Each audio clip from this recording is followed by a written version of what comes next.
हैं आज की अहम खबरों की तरफ। खबरें थोड़ी ज़्यादा हैं इसलिए पेस तेज़ रहेगी।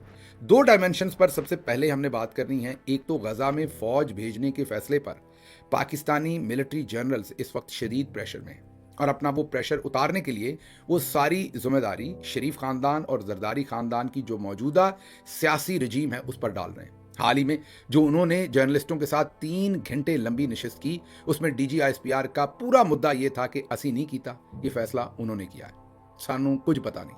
मीन मुकम्मल तौर पर इससे मुबर्रा होने की कोशिश कर रहे हैं। ये सब कुछ क्या हो रहा है ये भी आपको बताएंगे। दूसरा प्रेशर जो पाकिस्तान के मिलिट्री जर्नल्स पर इस वक्त सबसे ज़्यादा है वो जो कुछ वादी तीरा में हो रहा है, जो वहाँ से अब मनाजर सामने आ रहे हैं। अब कोई कह रहा है वहाँ पोस्ट की आला किस्म की वहाँ पर काश्त होती है और उन रकबों पर कब्जा करने के लिए मिलिट्री जर्नल्स ने ये सब कुछ किया। कोई कहता है नहीं, वाकई दहशतगर्दों के खिलाफ ऑपरेशन के लिए किया, और कोई कहता है कि सुहेल अफरीदी साहब को वहाँ पर बदनाम करने के लिए उन्हें टारगेट किया गया। अब असल मकसद क्या है वो तो आप सबके सामने ही है और सामने आ भी जाएगा अगले चंद दिन के अंदर। लेकिन फिलहाल जिस तरह के वहाँ से मनाजर आ रहे हैं, जितनी सख्त बर्फबारी हो रही है और लोग जिस कसम पुरसी की हालत में वहाँ से निकल रहे हैं, वो जो मनाजर हैं, अमूमी तौर पर वैसे तो हम सत्तू पी के पूरी कौम सोई रहती है, लेकिन इस पर सोशल मीडिया पर जो आवाज़ उठ रही है, जो वहाँ से विजुअल्स आ रहे हैं, उसने पूरी कौम को हिलाया जलाया तो है, और उस हिलाने जलाने की वजह से अब मिलिट्री जर्नल्स उसका प्रेशर फील कर रहे हैं। इसलिए आज वफाकी हुकूमत की तरफ से, असल में तो सिक्योरिटी ज़राए की तरफ से टीवी चैनल्स पर यह खबर चलवाई गई कि ना ही फ़ौज वहाँ पर कोई बड़ा ऑपरेशन कर रही है और ना ही वफाकी हुकूमत ने उनको वहाँ से निकाला है, ना ही फ़ौज ने निकाला है। ये लोग खुद से ही अपनी मर्जी से ही वहाँ से निकल रहे हैं। है ना हमाकत की बात। मैंने आपको कहा ना कि ये समझते हैं कि आगे और पीछे दोनों तरफ कौम के चे लिखा हुआ है। तो इन दोनों खबरों को पहले समझते हैं, उसके बाद और बहुत सारी खबरें हैं उनकी तरफ चलेंगे। सबसे पहले तो आज सुहेल अफरीदी साहब ने एक ऐसी बात कह दी जो मेरा ख्याल उन्हें पहले ही कह देनी चाहिए थी। उन्होंने आज सब कुछ खोल के सबके सामने रख दिया है, वादी तीरा के बारे में भी और ओवरऑल जो कुछ इस वक्त जर्नल्स कर रहे हैं, स्पेशली DGISPR, उनके बारे में उन्होंने सब कुछ खोल के सामने रख दिया। उन्होंने कहा कि एक इदारे का DGISPR की बात कर रहे हैं, जो तर्जुमान है, वो वीडियोस चलाकर एक सूबे के वजीर आला को दहशतगर्द कह रहा है, स्मगलर कह रहा है। ये एक शर्मनाक बात है। उन्होंने कहा कि इस पर उन्हें शर्म आनी चाहिए। मुझे लगता है वैसे नहीं आएगी, लेकिन सुहेल अफरीदी साहब ने कहा कि ये जो उन्होंने काम किया कि प्रेस कॉन्फ्रेंस की, मेरी वीडियोस चलाई, दहशतगर्द और स्मगलर कहा, इस पर उन्हें शर्म आनी चाहिए, ये जो उन्होंने किया। आगे इससे भी खतरनाक बात वो बताते हैं। वो कहते हैं कि इनके 3 मंसूबे थे। पहला इनका मंसूबा ये था, उन्होंने DGISPR की तरफ इशारा करके कहा, जाहिर है उनके साथ उनके दूसरे जर्नल्स भी, कि इनके 3 मंसूबे थे। पहला कि यहाँ पर एक अदारे का राज हो गवर्नर के ज़रिए, कि DG के अदारे का राज हो गवर्नर के ज़रिए, गवर्नर राज लगाएं और यहाँ पर DG साहब और उनके दूसरे जर्नल्स जो हैं वो राज करें खैबर पख्तूनख्वा में और अपने मर्जी के फैसले करें। दूसरा मंसूबा, मुझे नाअहल करके मीन कोई अदालत से सज़ा दे के, इलेक्शन कमीशन से सज़ा दे के, नाअहल करके खैबर पख्तूनख्वा में रजीम चेंज ऑपरेशन करना, अपनी मर्जी का चीफ मिनिस्टर लाना, ये इनका दूसरा मंसूबा। तीसरा मंसूबा, अगर पहले दोनों मंसूबे नाकाम हुए तो मुझे कत्ल कर दिया जाएगा। जी हाँ, ये खैबर पख्तूनख्वा के इलेक्टेड चीफ मिनिस्टर बता रहे हैं कि DGISPR और उनके साथियों के ये 3 मंसूबे हैं। पहला, मुझे गवर्नर राज लगाकर मुझे हटाया जाएगा और जर्नल्स और गवर्नर खुद से सूबा चलाएंगे। दूसरा, मुझे सज़ा दे के नाअहल कर दिया जाएगा इलेक्शन कमीशन से या कहीं से भी, और रजीम चेंज कर दी जाएगी, मर्जी का कोई और चीफ मिनिस्टर लाया जाएगा। और अगर दोनों नाकाम हुए तो DG और उनके जर्नल्स का अगला मंसूबा ये है कि मुझे कत्ल कर दिया जाएगा। उन्होंने अब वाज़े तौर पर ये चीज़ें सामने रख दी। अच्छा, अमूमी तौर पर ऐसी चीज़ों को लोग इतना सीरियस नहीं लेते, लेकिन पिछले 4 साल में जो कुछ पाकिस्तान के अंदर हुआ, और जैसे इमरान खान बार बार बताते रहे कि मेरे कत्ल का मंसूबा बना लिया और फिर उन पर कातलाना हमला हुआ, एक बार नहीं, एक से ज़्यादा बार हुआ, उन्हें कत्ल करने का कई दफ़ा प्रोग्राम भी बना और उसको एग्जीक्यूट भी किया गया, अल्लाह ने उनकी ज़िंदगी बचाई। अब सुहेल अफरीदी का, एक सूबे के इलेक्टेड चीफ मिनिस्टर का, आवाम के दरमियान में खड़े होकर ये वाज़े अंदाज में DGISPR और दूसरे जर्नल्स पर ये इल्ज़ाम लगाना, और इल्ज़ाम में हकीकत भी सामने कुछ ना कुछ नज़र आती है, जिस तरीके से DG साहब पार्टी बने हुए हैं और उनको अटैक कर रहे हैं। तो सबसे पहले तो ये बहुत ही तशवीशनाक बात है और बहुत ही उम्दा बात भी है कि सुहेल अफरीदी ने लगी लिपटी के बगैर ये सारी बात आवाम के सामने रखी है। तो मेरे ख्याल में इससे सबको चानन हो जाएगा। अब आते हैं ज़रा दूसरी तरफ। दूसरा मामला क्या है, वो कहते हैं ये मुझे कत्ल करने जा रहे हैं और गवर्नर राज लगाना चाहते हैं, लेकिन इससे पहले ये अवाम का जो उन पर, उनकी पार्टी पर एतमाद है वो ख़त्म करना चाहते हैं। ये इसी चीज़ पर कोशिश कर रहे हैं। सुहेल अफरीदी ने जो खिताब किया उसमें उन्होंने कहा कि अब ये कह रहे हैं कि तीरा से हमने किसी को नहीं निकाला, लेकिन असल में कोर कमांडर और IGFC ने मिलिट्री ऑपरेशन का बयानिया मेरे खिलाफ बनाया। तीरा के लोगों को कोर कमांडर और IGFC ने मजबूर किया और जो 24 रुकनी कमेटी थी उसको मजबूर किया और उनको फोर्स किया, और फोर्स करके कोर कमांडर और IGFC ने लोगों को वहां से तीरा से निकलवाया कि ये काम कोर कमांडर का और IGFC का है, और 24 रुकनी कमेटी को इन्होंने इस्तेमाल किया। जाहिर है उसमें कोई ना कोई गवर्नमेंट के ऑफिशियल्स भी होंगे मेरा ख्याल उस कमेटी में, और उसके थ्रू ज़बरदस्ती लोगों को वहां से इन्होंने निकलवाया है। ना हम फौज के दुश्मन हैं, ना ही इदारों के दुश्मन हैं, लेकिन हम चंद बंद कमरों के फैसलों को किसी सूरत नहीं मानेंगे। वज़ीर आला सुहेल अफरीदी। पहले शोहदा के जनाजों में शिरकत के लिए बुलाया जाता था FC हेडक्वार्टर्स, जहां पर शोहदा की मैयतें आती हैं और फिर जनाजा होता है। चीफ मिनिस्टर बता रहे हैं कि पहले उसमें इनवाइट किया जाता था। हमले के शोहदा के जनाजे पर हम गए, हमने जनाजा पढ़ा शोहदा का। इससे PTI और सूबाई हुकूमत का सॉफ्ट इमेज बन रहा था, इसलिए जर्नल्स ने अब हमें बुलाना रोक दिया। उन्होंने यहाँ लफ्ज़ जर्नल्स नहीं इस्तेमाल किया, लेकिन इशारा उसी तरफ है। कहने का मकसद ये है कि जनाजों को भी इस्तेमाल किया जा रहा है, अब मैयतों को भी इस्तेमाल किया जा रहा है। जनाजे पे इलेक्टेड चीफ मिनिस्टर को नहीं बुलाया जाता, और बाद में फिर ये खबरें देते हैं टेलीविजन के ऊपर कि देखें PTI की तरफ से तो कोई जनाजा पड़ता नहीं है। ऐसे ही लग रहा है किसी और ही मुल्क के साथ पाला पड़ गया। अपने मुल्क के लोग तो ऐसा नहीं कर सकते एक दूसरे के साथ। आप ज़रा ज़हन सोचें किस लेवल तक चला गया हुआ है कि इवन शोहदा के जनाजे भी जो हैं उनको भी हम बीच में ला रहे हैं, उसके ऊपर भी ब्राउनी पॉइंट्स जो हैं वो स्कोर करने की कोशिश हो रही है। आगे चलते हैं। अगली सुहेल अफरीदी कहते हैं कि अभी भी आपके पास बड़ी ऑफर है। इमरान खान ने अभी भी जो राजा नासिर अब्बास साहब हैं और महमूद अचकज़ई साहब हैं, दोनों को मुज़ाकरात और एहतजाज दोनों की लीड दे रखी है। अब मुज़ाकरात करने हैं वो कर लें, अगर एहतजाज शुरू हो गया तो ये ना हो मामलात आपके हाथ से निकल जाएं। ये उन्होंने अगली बात कही। फिर सुहेल अफरीदी ने वफाकी हुकूमत से माफ़ी मांगने का मुतालबा किया है और कहा है कि वफाकी हुकूमत ने नोटिफिकेशन निकाला कि तीरा के लोग खुद निकलें। अगर वो खुद निकले हैं इतनी सख्त सर्दी में, वो खुद क्यों निकलेंगे? उन्होंने कहा कि क्या वो नवाज शरीफ के नवासे की शादी पर जा रहे हैं? ये नोटिफिकेशन वफाकी और सूबाई हुकूमत के दरमियान तसादम है। अगर अगले 1-2 रोज़ के अंदर माफ़ी ना मांगी गई तो अफरीदी कौम का जिरगा बुलाऊंगा।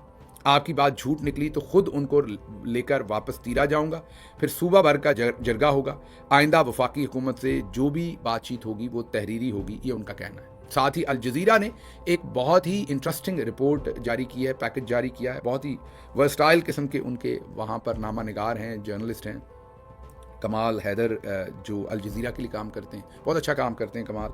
उन्होंने रिपोर्ट किया है कि किस तरीके से मिलिट्री जो है वो फोर्स कर रही है। ये अल जज़ीरा कह रहा है कि पाकिस्तानी फ़ौज ने ज़बरदस्ती फोर्स करके हज़ारों जो ख़ानदान हैं, फैमिलीज़ हैं, उनको ये जो तीरा वैली है इससे निकाला है और कह रहे हैं कि वहाँ पर फ़ौजी ऑपरेशन करना है। ये अल जज़ीरा रिपोर्ट कर रहा है पाकिस्तान से। मैंने आपको पहले भी कहा कि कमाल हैदर बहुत ही बेहतरीन जर्नलिस्ट हैं, वो ग्राउंड से ये रिपोर्ट कर रहे हैं कि पाकिस्तानी फ़ौज लोगों को यहाँ से निकाल रही है कि यहाँ पर फौजी ऑपरेशन करना है। लेकिन दूसरी तरफ आज क्या खेल खेला गया? ये सब प्रेशर में खेल रहे हैं इस वक्त जर्नल्स, शदीद प्रेशर में, और वजह आप और सोशल मीडिया है। दूसरी तरफ क्या प्रेशर खेला गया? वो है कि हुकूमत का कहना है कि वादी तीरा के लोगों को फौज के अहकामात पर खाली करवाने का दावा और खबरें बेबुनियाद और मन घड़त हैं। किसी ने लोगों को इनखला का नहीं कहा। लें जी, सिरे से ही मुकर गए। जैसे पाकिस्तान याया खान ने नहीं तोड़ा था, जैसे फातिमा जिन्नाह को गद्दार हमने नहीं कहा था, जैसे पहला आइन अयूब खान ने नहीं तोड़ा था, जैसे पहला डिक्टेटर और पाकिस्तान का गद्दार अयूब खान नहीं था। ये सब कुछ जैसे आज तक हम करते आए हैं। भुट्टो को फांसी हमने नहीं लगाई थी। याद है ना उस दिन वो जो किताब का इक्तबास लिखा था, आप सबके साथ हमने कॉलम शेयर किया था अयाज अमीर साहब का, जिसमें उन्होंने कहा था कि जब सेंट्रल जेल से गुजर रहे थे तो भुट्टो साहब मुनाफकत में अपने ADC से पूछते हैं कि क्या उनको फांसी हो गई? तो उन्होंने कहा जी हो गई रात। उन्होंने कहा अच्छे आदमी थे, मेरे बड़े अच्छे तल्लुकात थे, लेकिन मैं अदालतों के ऊपर असरअंदाज तो नहीं हो सकता ना। तो ये मुनाफकत नई नहीं है, ये 78 साल में से कम 75 साल पुरानी मुनाफकत है। इसमें आप यदि तूला रखते हैं, मतलब कि इसमें आपकी एक्सपर्टीज जो है वो लामतनाई है। तो आज पूरा दिन ये प्रोपेगेंडा किया गया कि कोई फौज ना ऑपरेशन कर रही है, ना वफाकी हुकूमत, कुछ हो नहीं रहा। आगे सुनिए आज खबर क्या चलवाएगी सारा दिन। ये दावे बेबुनियाद हैं कि वादी तीरा को फौज के अहकामात पर खाली करवाया जा रहा है। ये बदनीयती पर मबनी है, मखसूस मकासद के तहत किए जा रहे हैं, जिनका मकसद अवाम में खौफ व हरास फैलाना है। सिक्योरिटी इदारों के खिलाफ गलत मालूमात देना है और ज़ाती और सियासी मफादात का हसूल है। वफाकी हुकूमत या मुसल्लह अफवाज की जानिब से वादी तीरा को खाली करवाने का कोई हुक्म जारी नहीं हुआ।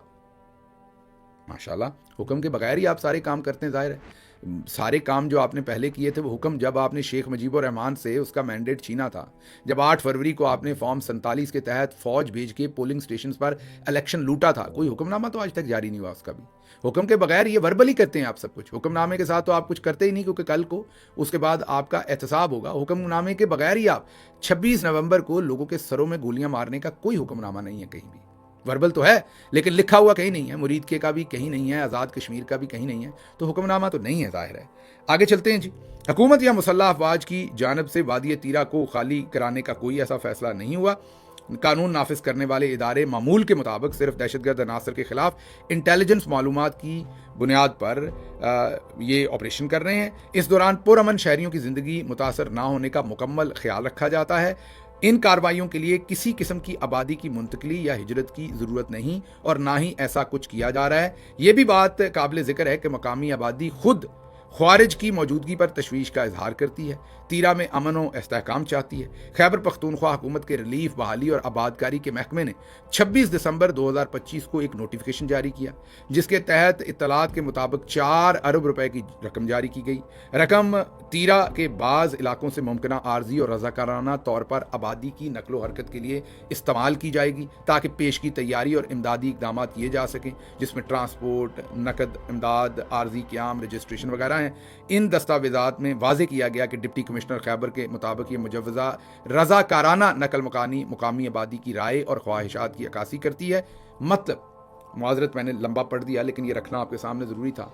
आज प्रोपेगेंडा फौजी जर्नल्स और मौजूदा जो हुकूमत है उनकी तरफ से ये किया गया टीवी पर कि लोग अपनी मर्ज़ी से वहाँ से निकल रहे हैं। वजह मौसमी असरात हैं, वजह लोकल सिचुएशन है, वजह उनका अपना फ़ैसला है। फ़ौज ना कोई वहाँ ऐसा ऑपरेशन कर रही है, ना फ़ौज या वफाकी हुकूमत ने लोगों को वहाँ से निकाला है। वहाँ पर रूटीन की दहशतगर्दों के खिलाफ कार्रवाई हो रही, उसके लिए किसी नकल मकानी की ज़रूरत नहीं है, ये इनका कहना है। बल्कि उन्होंने यहाँ तक कह दिया कि कोई बड़ा ऑपरेशन फ़ौज वहाँ कर ही नहीं रही, ये कहा जा रहा है। अब आपको 2 स्टेटमेंट सुनवाता हूँ। ख्वाजा आसिफ अभी जो भी उनकी 2.5 इंच की छाती है उसको चौड़ा करके वो पार्लियामेंट के फ्लोर पर कह रहे थे कि हाँ हम कर रहे हैं, वफाकी हुकूमत कर रही है ऑपरेशन। ये अब से चंद दिन पहले, दो दिन पहले शायद उन्होंने ये बड़के मारी हैं और आज ये प्रोपेगेंडा कर रहे हैं टेलीविजन पर कि कोई ऑपरेशन ही नहीं हो रहा, हमने किसी को निकाला ही नहीं। सुनिए ख्वाजा आसिफ क्या कह रहे हैं। हम कर रहे हैं ऑपरेशन, बिल्कुल हम कर रहे हैं और करेंगे इंशाअल्लाह ताला, बिल्कुल करेंगे इंशाअल्लाह ताला। हम ऑपरेशन कर रहे हैं। आपके पास इख्तियारात है, आप इख्तियारात का इस्तेमाल नहीं कर रहे, मुल्क और कौम के लिए अपने इख्तियारात का इस्तेमाल नहीं कर रहे। सुन लिया आपने। अब जरा सुनिए अब से चंद दिन पहले, चंद हफ्ते पहले डीजी ISPR की वो जो बदनाम जमाना प्रेस कॉन्फ्रेंस थी, उसमें वो क्या फरमा रहे थे।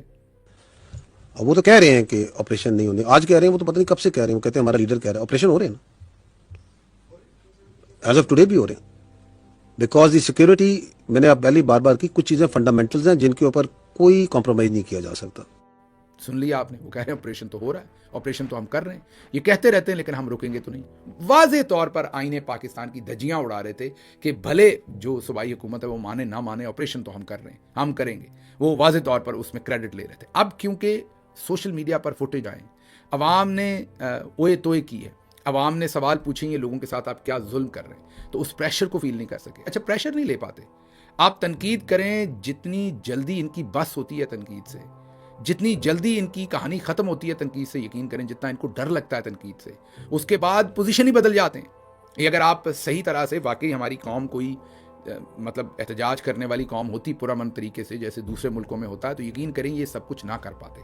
बहरहाल अब मुकम्मल इन्होंने फ़रार का रास्ता जो है वो इख्तियार किया है। पहले बड़े तकब्बर से डीजी साहब कह रहे थे कि हमने किया है, लेकिन उसके बाद मैंने जैसे आपको बताया कि अब ना डीजी, ना ख्वाजा आसिफ, ना कोई और इसकी जिम्मेदारी लेने को बिल्कुल तैयार नहीं। दूसरी तरफ फिर आज प्रेशर में तो इसलिए और ख़बरें भी चलवाई, वो सुनिएगा ज़रा। वादी तीरा में शदीद बर्फबारी, पाक फ़ौज की फौरी और मौसर रिलीफ सरगर्मियाँ जारी। इसमें पाक फ़ौज का क्या काम है जनाब रिलीफ का, जब तक आपको सूबाई हुकूमत नहीं बुलाती।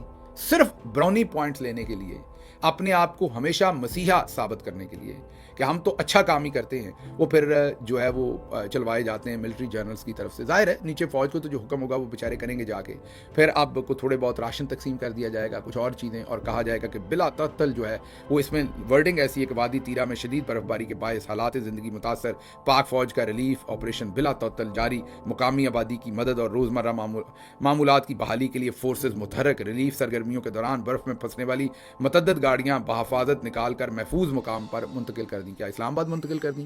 वहीं बेचारे को सड़क के किनारे पर खड़ा कर दिया होगा निकाल के।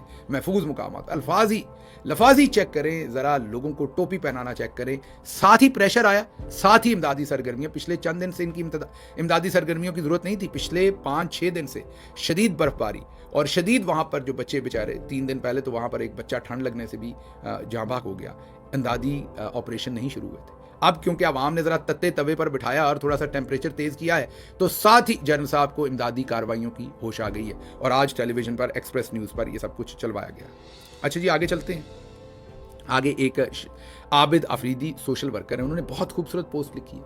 उन्होंने कहा कि सूबाई हुकूमत तो पहले ही कहती थी ऑपरेशन हमने नहीं किया, अब तो वफाकी हुकूमत भी भाग गई है। फौज की तरफ भी उन्होंने इशारा किया कि वो भी कहते हैं हम ऑपरेशन नहीं कर रहे। तो फिर उन्होंने कहा कि अल्लाह मियां ही कर रहा है, शायद नेचर कर रही, कुदरत कर रही, पता नहीं लग रहा ऑपरेशन कौन कर रहा है। तो जब सूबाई भी कह रही है ऑपरेशन की ज़रूरत नहीं और हम नहीं कर रहे, और कौमी हुकूमत भी कह रही है, वफाकी हुकूमत भी कह रही है कि नहीं ऑपरेशन कर रहे हैं, तो फिर तीरा के लोगों को वापस जाने दें उनके घरों में, उन पर मेहरबानी करें, उन पर क्यों जुल्म कर रहे हैं, वो क्यों सड़कों पर खवार हो रहे हैं। जाहिर है कोई भी इतनी सख्त सर्दी में अपना घर छोड़कर तो नहीं आता, हज़ारों की तादाद में। तो ये एक सूरत हाल जो है वो आबिद अफरीदी की अच्छी इसके अंदर सूरत हाल है। लेकिन ये जो कुछ भी हो रहा है, दूसरी तरफ गज़ा में, अब आपको दूसरी खबर दे दें कि गज़ा में जो फोर्स भेजने का मामला है उससे भी हम मुकम्मल तौर पर फरार कर रहे हैं जिम्मेदारी लेने से। फोर्स तो जाएगी, वो तो वादा करके आए थे हम चांपे खाते हुए, लेकिन जिम्मेदारी नहीं लेना चाहते। ये भी हमारा काम है। गंदे काम हम जितने मर्जी करें, जिम्मेदारी उसकी उस वक्त के पॉलिटिकल लीडरान के ऊपर ही डालनी है। जो उठा ले, जो ना उठाए तो फिर उसको गद्दार और बागी करार देना है। अब जो डीजी साहब की मुलाकात हुई थी, उसमें जो वहाँ पर जर्नलिस्ट थे उनसे जब हमारी मज़ीद बात हुई तो उन्होंने ये बताया कि डीजी साहब बार बार एक ही बात, एक तो यह था कि हम रियासत हैं, हम पर एतबार करें, वो तो मेन सीगा था, लेकिन असल में ये भी कह रहे थे कि देखें ये तजर्बेकार पॉलिटिकल लीडरशिप है मौजूदा, इन्होंने कौम के वसी तर मफाद में फ़ैसले किए हैं, ये ऐसे फ़ैसले करने की बड़ी महारत रखते हैं, और मीन शरीफ ख़ानदान और जो रजीम बैठी हुई है, और उन्होंने बड़े बोल्ड फ़ैसले लिए हैं, तगड़े फ़ैसले लिए हैं, और मुल्क के वसी तर मफाद में फ़ैसले लिए हैं, और ये उनका फ़ैसला है, हमारा कोई नहीं। और आइन की किताब उठाई फिर रहे थे साथ, ये आइन की किताब, ये ऐसे ही है। डीजी साहब थाने के मुहर्रर के पास जाए ना, बहुत सारे टोपी पहन के बैठे होते हैं नमाज वाली, और कई तो नमाज पढ़ के साथ जानमाज भी थोड़ी सी लिपटी होती है, लेकिन उधर ही वो रिश्वत लेते हैं। आपकी हालत भी वही है। आइन की किताब आपने हाथ में पकड़ी हुई है, आइन की किताब हाथ में पकड़ने से हजूर आप आइन पसंद नहीं हो जाते। जो आपने आइन के साथ किया है वो पहले भी आप लोग करते आए हैं, लेकिन इस दफ़ा तो जो आपने किया है धज्जियाँ ही उड़ा दी हैं। अब ज़रा आपको आज के जो इनके बॉस हैं ख्वाजा आसिफ, ये माजी में ऐसे फ़ौजें भेजने, जंगें लड़ने, इन तमाम चीज़ों के ऊपर क्या कहते रहे हैं, लेकिन आज सीना तान के कह रहे हैं कि हम कर रहे हैं। ये इनका एक माजी का बयान सुनिए। ये हाल ही में, कोई बहुत ज़्यादा माजी नहीं, थोड़ी देर पहले की बात है। ये आसमा शराजी साहबा के साथ बात करते हुए क्या कह रहे थे कि हम क्यों लड़ते हैं, जैसे अभी हमने गज़ा में जाना है या दूसरी बातें, हम ऐसी जंगें क्यों करते हैं, हमारे मकसद पीछे क्या होते हैं। मैं नहीं कहूँगा, हमें तो आप बागी और गद्दार कहते हैं। या आपके अपने बॉस जिनको आपने फॉर्म 47 पर जिताकर डिफेंस मिनिस्टर बनाया हुआ है और हर दफ़ा आप उन्हें इसी तरीके से जिताते हैं, वो आपके बारे में क्या कह रहे हैं, सुनिए। हमारा कोई काम नहीं बनता था कि हम रूस के खिलाफ उस वक्त जंग में शामिल होते, लेकिन हमें पैसे चाहिए थे। उन्होंने हमें को पैसे ऑफर किए, फिर हमने उनको कहा कि ये पीनट्स हैं, फिर उन्होंने हमारी बोली ज़्यादा लगाई, हम उस जंग में शामिल हो गए जो रूस के खिलाफ जंग थी, और हमने उसको जिहाद करार दे दिया। उसके बाद दूसरी जंग आई, उसके बाद फिर हमें पैसे ज़रूरत थे, और उस डिक्टेटर को भी अपने दवाम की, अपने इक़्तिदार के दवाम की ज़रूरत थी। दूसरे डिक्टेटर को, जनरल मुशर्रफ को भी अपने दवाम की, इक़्तिदार के दवाम की ज़रूरत थी। उनके लिए गारंटर जो है अमेरिका तब भी बन गया, अब भी बन गया, दोनों जंगों के अंदर। अब आप एक और ऑपरेशन लॉन्च करने जा रहे हैं कायद साहब।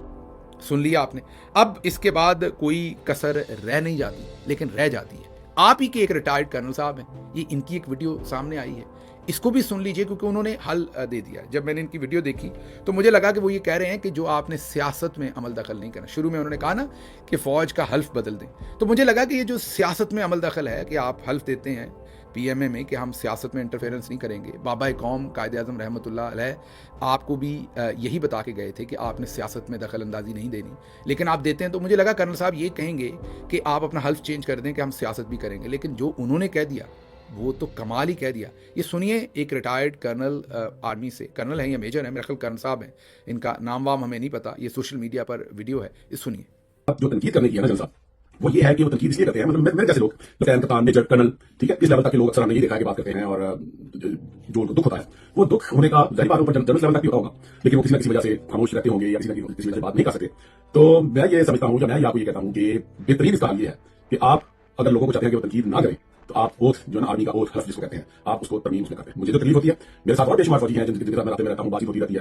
हमें तकलीफ यही है कि ओथ जो हमने ओथ लिया ना जन साहब, उस ओथ में ये था कि हम मुल्क को कौम की हिफाजत करेंगे, सरहदों की हिफाजत करेंगे, अंदरूनी बैरूनी साजिशों से निपटेंगे, अपनी जान की बाजी तक लगा देंगे, समुद्री सफर, बहरी सफर, हवाई सफर, जो भी करते हुए हमें जाना पड़ा अपने मुल्क की सरहदों की हिफाजत के लिए, अंदरूनी बैरूनी साजिशों से निपटने के लिए, तो वो हम करेंगे। तो ये हमारा ओथ का जिसका मैं एक आपको एक जिस बता रहा हूँ, उसकी जिस ये है। तो अगर आप इसको चेंज कर दें और उसकी वजह ये कर दें कि हम प्रोफेशनल हैं, हम किराए के लोग हैं, हम किराए के गुले हैं, हमें जो पैसे देगा जहां कहेगा हम जाएंगे और अपनी पूरी जान से अपना खून बहाएंगे, अपनी जान देंगे और पैसा हमें पैसा मिले, उसमें तो ये इस्लाम का मुल्क की है, इसका काम का, ये चीजें आप उसमें से निकाल दें। तो अगर ये चीजें निकल जाएंगी तो किसी को फिर प्रॉब्लम नहीं होगी। ठीक है, जो भर्ती हो रहा है उसको भी पता है मैंने क्या करना है, जो उनको इस्तेमाल कर रहा है उसको भी पता है मैंने क्या करना है। बस ये तो मेरा एक बात। दूसरी मैं सर आपको एक और सुन लिया आपने, उन्होंने कहा फिर हल्फ चेंज करें, आप बताएं कि हम जहां भी हमें फ़ायदा होगा वहां जाके हमारी फ़ौज जो है वो लड़ेगी। ये वो कह रहे हैं, हम नहीं कह रहे। दोबारा हमें आपने बागी और गद्दार तो कहना ही है, लेकिन ये हमारे अल्फाज नहीं है उनके। आगे जी, राणा सनाउल्लाह साहब की ड्यूटी लगाई गई आज कर्नल साहब की तरफ से कि आप जनाब बयान दें, प्रेशर बहुत ज़्यादा बढ़ रहा है हम पर। तो उन्होंने आज बयान दिया। मैंने आपको बताया कि सियासतदानों की विचारों की दूसरी मसला ये होता है, सियासतदानों की हालत वो होती है अक्सर की। एक मिसाल आपने सुन रखी होगी लतीफ़ा शायद कि बंदर जो है वो अगर किसी तंग बंदर पकड़ने का तरीका ये रखते हैं कि तंग बर्तन के अंदर बंदर के लिए वो खाना डाल देते हैं। ऐसा तंग बर्तन होता है कि जिसके अंदर बंदर अपना हाथ तो डाल सकता है, जब वो चीज़ उठाता है, मुट्ठी बंद करता है तो मुट्ठी बाहर नहीं निकाल सकता, क्योंकि वो बर्तन का मुंह इतना ही होता है कि ऐसे तो हाथ चला जाए, लेकिन मुट्ठी बन जाए तो वो मोटा हो जाता है तो फिर बाहर ना निकल सके। तो बंदर जो है वो बेचारा उस लालच में, जो उसको खाना फुलियाँ जो भी वो उठाता है अंदर से, वो जब जाता है मुट्ठी भर लेता है, हाथ नहीं निकलता तो मुट्ठी नहीं खोलता। मुट्ठी खोल दे तो वो जो खाना वाना उठाया होता है, माल उठाया होता है, वो हाथ से गिर जाएगा, लेकिन हाथ तो निकल आएगा। तो उस खाने के चक्कर में वो मुट्ठी बंद रखता है और वहीं पकड़ा जाता है। अक्सर सियासतदानों का भी हाल यही होता है, माल पानी खा रहे होते हैं, मौजें लगी होती हैं, प्रोटोकॉल होते हैं, उसी चक्कर में वो फिर हाथ नहीं खोलते जिस माल को हाथ डाल चुके होते हैं, और ऊपर से लित्तर खाते जाते हैं आवाम से भी और जर्नलों से भी। और जर्नल्स उनसे फिर गंदे काम करवाते हैं कि ये भी करो, ये भी करो, और ऐसे तरीके से करते हैं कि सारी जिम्मेदारी उन पर शिफ्ट कर देते हैं, काम सारे खुद करते हैं। अब बेचारे राणा सनाउल्लाह को भी आप वही वाला माजरत के साथ बंदर ही समझें, जिसने माल उठाया हुआ है लेकिन मुट्ठी नहीं खोल रहा, क्योंकि जो दाव लगा हुआ है, सारा गंद अपने ऊपर और अपनी हुकूमत पर डलवा रहे हैं। बयान क्या दिया है? गजा बोर्ड ऑफ पीस में शमूलियत का फैसला काबीना ने किया है, काबीना की तौसीक से हुआ है, इस बात का मुझे इल्म है, मैं भी इस मुशावरत में शामिल था। मुशीर वज़ीर आज़म राणा सनाउल्लाह का दावा। अब आगे सुनिए, वज़ीर आज़म की सदारत में आखिरी इजलास 14 जनवरी को हुआ। इजलास के एजेंडे में ये मामला था ही नहीं, जबकि फैसलों की तफसीलात पर जारी बयान में भी इसका जिक्र नहीं था। जबकि इजलास के बाद शुरका से भी इसी रोज़ बात हुई, इन्हें भी नहीं मालूम था, तो फिर कब काबीना से मुशावरत हुई या मंजूरी हुई? राणा साहब ये बहुत ही बेहतरीन जर्नलिस्ट हैं, मैंने पहले भी एक दिन इनकी तारीफ़ की थी। सनाउल्लाह खान, इनको हाल ही में डॉन से भी फारिग किया गया था। जब हम हुकूमत में थे तो कई दफ़ा पॉजिटिव तरीके से हमारा भी इनके साथ उलझना होता था। पॉजिटिव मैं ये कह रहा हूँ कि शाइस्तगी के अंदर रहते हुए ये भी सख्त सवाल पूछते थे, हम भी सख्त जवाब देते थे। मतलब हुकूमत वक्त की टीसी नहीं करते ये, कोई भी हुकूमत हो, और सख्त सवालात पूछते हैं। तो सनाउल्लाह खान अच्छे जर्नलिस्ट हैं। उन्होंने कहा कि 24 जनवरी को आखिरी इजलास हुआ था, उसमें तो कोई ऐसी बात ही नहीं हुई, तो ये क्या कहानियां राणा साहब सुना रहे हैं? तो सनाउल्लाह खान साहब, ये मैंने आपको बताया कि इनका कसूर नहीं है, दोनों तरफ ही सनाउल्लाह है, एक तरफ राणा सनाउल्लाह हैं और एक तरफ सहाफ़ी सनाउल्लाह खान है। तो सनाउल्लाह साहब, ये जो राणा सनाउल्लाह है, इनकी हालत इस वक्त उसी बंदर वाली है, माजरत इनको बंदर नहीं कह रहा, हालत बंदर वाली है कि वो कुज्जे में हाथ डाला हुआ है, उस बर्तन में हाथ डाला हुआ है, हाथ खोलना नहीं चाहते। जर्नल्स को इस बात का पता है। हाल ही में आपको पता है कि आर्मी चीफ जब पुलिस लाइंस गए, जो हमने आपको खबर दी, पुलिस लाइंस गए और वहाँ कहा कि ये सियासतदान पोस्टिंग ट्रांसफ़र करप्ट हैं सारे, रियासत आप और हम हैं, हमने इस मुल्क को चलाना है और मैं यही हूँ, मैं जा नहीं रहा कहीं। तो ये उन्होंने जो वहाँ पर बातचीत की है, ये बिल्कुल वही हाल है। वो समझते हैं, जर्नल्स बहुत अच्छी तरह से सियासतदानों के मामलात को समझते हैं और नीचे कर्नल साहब फिर इनको ऑपरेट करवाते हैं इनसे। अच्छा जी, आगे चलते हैं। ट्रंप को आजकल पाकिस्तान से इतनी मोहब्बत हुई है कि उन्होंने अमेरिका को भी पाकिस्तान बना दिया है। सबकी माँ की सीसीडी की तरह आइस जो वहाँ पर इमिग्रेशन और कस्टम का महकमा है, जिन्होंने पिछले दिनों एक 37 साला रेने गुड नामी खातून को कत्ल कर दिया था, अब एक और ऐसा ही सान्या हुआ है, उसी स्टेट में हुआ है मिनेसोटा में। -30 डिग्री सेल्सियस वहाँ पर टेम्परेचर है, मतलब सख्त सर्दी, ऐसी सख्त सर्दी कि आप बाहर ना निकल सकें। ये मैं आपको थोड़ी सी एक वीडियो दिखाता हूँ जो मेरे मंजर पर है सामने इस वक्त, जिस तरह की सूरत हाल है सख्त सर्दी की। -30 सेल्सियस आप सोच ही सकते हैं, अगर आप ऐसे किसी इन्वायरमेंट में नहीं रहे, मतलब कि या फिर ऐसी जगह पर रहें तो फिर आप महसूस भी कर सकते हैं। तो वहाँ पर आज एक और शहरी एलेक्स प्रेटी को कत्ल कर दिया गया। उनकी उम्र भी 37 साल है। वो एक वेटरन हॉस्पिटल, मीन एक फ़ौजी, जहाँ पर रिटायर्ड फ़ौजी या ऐसे फ़ौजी जो वापस आते हैं जंग से, उनकी देखभाल के लिए नर्स थे, मतलब फ़ौजी इदारे से ही लेना देना था उनका। और इनको एलेक्स प्रेटी को कत्ल कर दिया गया। 37 साल इनकी उम्र थी। इनको भी आइस के हाथों ही ये कत्ल हुए हैं और पहले ही आवाम अंदर नहीं बैठ रही थी 3 हफ्तों से। आल्दो कि मैंने आपको बताया कि -30 सेल्सियस टेम्परेचर है। अब इस कत्ल के बाद मुझे लग रहा है कि मामलात मज़ीद यहाँ पर एहतजाज की तरफ जाएंगे, तो ये भी एक सूरत हाल जो है वो ख़राब हो रही है। PBS एक अमरीकी मोतबर न्यूज़ चैनल है, एक नशरियाती इदारा है, एक सहाफ़ती इदारा है।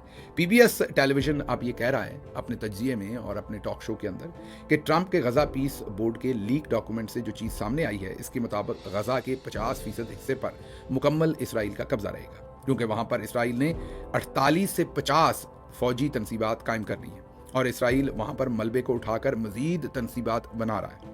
गज़ा पीस बोर्ड में ट्रंप ताहयात चेयरमैन है। इस बोर्ड के मेंबरान ट्रंप के दामाद मार्को रूबियो और इस तरह के चंद लोग शामिल हैं। इस प्लान में कोई भी चीज़ ऐसी नहीं जिसमें आज़ाद फ़लस्तीन रियासत या इस रियासत के दिफा से मुतल्लिक कोई चीज़ हो। ये PBS जो है वो ये रिपोर्ट कर रहा है। इसके साथ ही गज़ा के मुस्तकबिल का फ़ैसला फ़लस्तीन के लोग करेंगे। ये स्पेन की हुकूमत ने जवाब दिया है और उन्होंने इनकार कर दिया है कि हमने अमन बोर्ड में शामिल नहीं होना।